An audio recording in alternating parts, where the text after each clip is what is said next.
History is a story comprised of two parallel stories, the past and how that past is interpreted in the years that follow.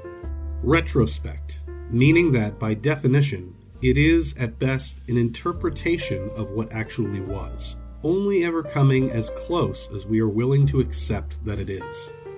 The Super Mario franchise has been around for 40 years. 24 main series games and a bounty of offshoots, branch-outs, and iterations, racing games, sports games, and RPGs. But there is one part of its vast history that has been forgotten, or at least reinterpreted in the annals of gaming history. This is the story, or more accurately, my story, of Super Mario 2. The year is 1988 and a very young me returns from the video rental store with an air of palpable excitement, because after patiently waiting for the store's only copy to be returned, I finally have, in hand, Super Mario 2. I had spent the past year and change playing the ever-loving crap out of Super Mario Bros., my first ever video game, and could barely contain my excitement to play its sequel. And, just look at these side by side. Before even firing up the game, it looks like we've leapt far into the future. So I sit down, fired up, and... holy crap, I'm falling through space. And is that ragtime music? Stepping outside kid me for a moment, but they made ragtime music on an extremely primitive soundboard. But anyway, yeah, here I am, falling through space. No intro, no info, just falling. I step into the vibrant, cartoony world of Super Mario 2, and, well, I know what to do here. That's an enemy, so I just need to... Wait, what? I jumped on him, and he's fine. Okay, that's new and familiar. Oh, hey, a door. What's in there? Oh, well, that's a mushroom.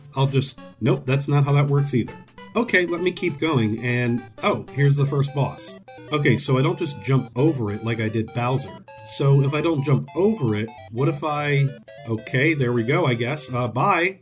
Okay, so Super Mario Bros. Used to be about jumping. Running and jumping on enemies, jumping on platforms, jumping over Bowser.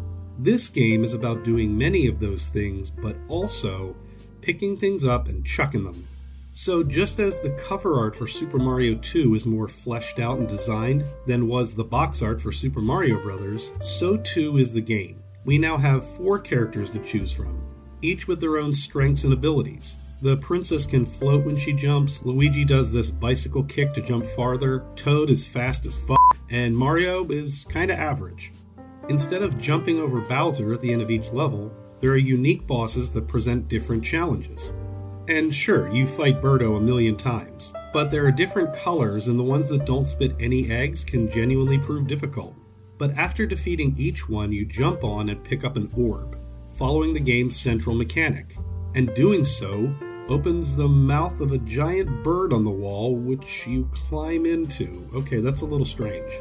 But what this all set up is still, to this day, one of my all-time favorite moments playing video games. See, you get to the end of the game, this sprawling castle, and once you've navigated this confusing labyrinth of rooms and enemies, you come across a familiar sight, an orb, and a giant bird face on the wall. Only this time, you cannot imagine what a holy shit moment this was for me as a kid. The severed bird head that has been the exit for damn near every level suddenly and without warning comes alive, flies off the wall, and is now hurtling towards you to attack you.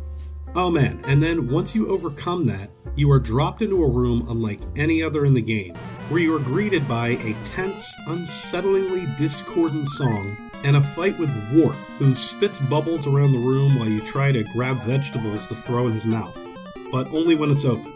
And when it's finally over, you go into a room and free some, bugs, fairies? Was there a story here? I don't know. But they celebrate you overthrowing King Wart before cutting to Mario sleeping because this was all a dream or something. But you are treated to an unbelievable piece of music composition to play the player off. Seriously, this song is up there with the Moon theme from DuckTales as the greatest track from the NES era. But the point of all this is this. As a kid playing through this game, my impressions of it were that it represented a huge leap forward in the evolution of gaming. The gameplay, music, enemies, controls evolved to an unbelievable degree over the course of just a few years and a single game. And I look forward to a Super Mario series that would continue to evolve in new and interesting ways. New villains to overcome, new mechanics that could change at the drop of a game. But I would soon be proven very wrong, because as I later learned, there was an entirely different version to this story.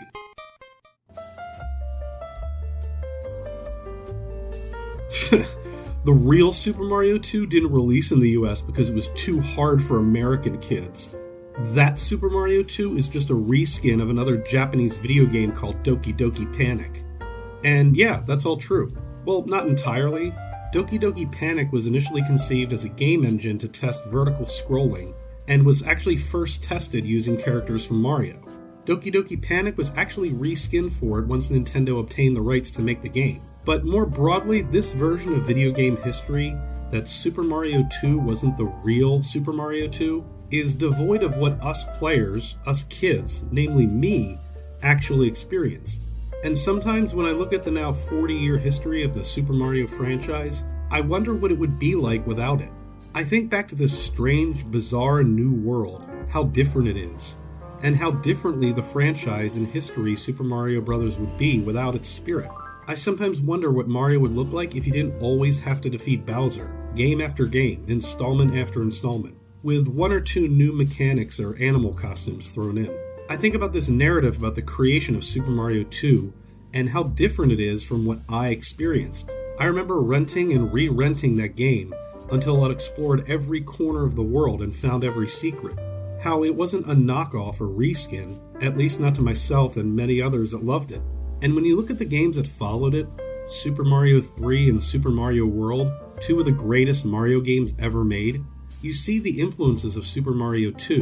The upbeat ragtime music, the cartoony styles and animations, hell, some of the enemies. What I'm saying, in essence, is that, well, you just had to be there.